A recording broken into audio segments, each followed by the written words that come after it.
Well, I don't know if I can list them in 3 points, but what I experienced in Iceland is the fact that the whole country kind of rolled up its sleeve and started doing things differently after the financial collapse. A lot of people uh, kind of realized that what path they were on was not sustainable, so they wanted to go and create new things.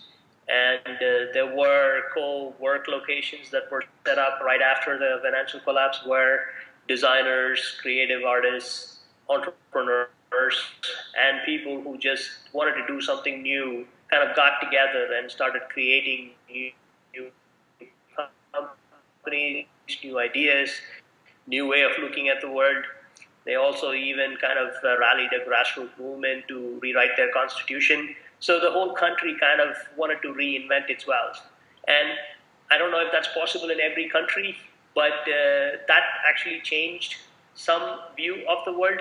But I also think that maintaining kind of like a social stability system, making sure that the unemployment benefits and all those things were in place, so people felt that they had some support, and also the boldness of the government to basically not stop everything and go into big austerity helped.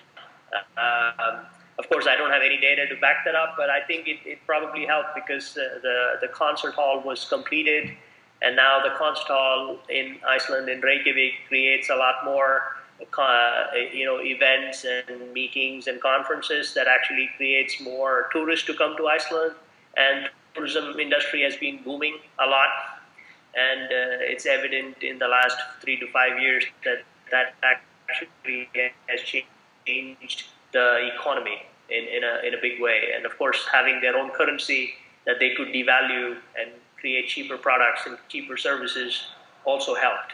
But I think it was kind of a combination of a number of things. I don't know if it's one, two, or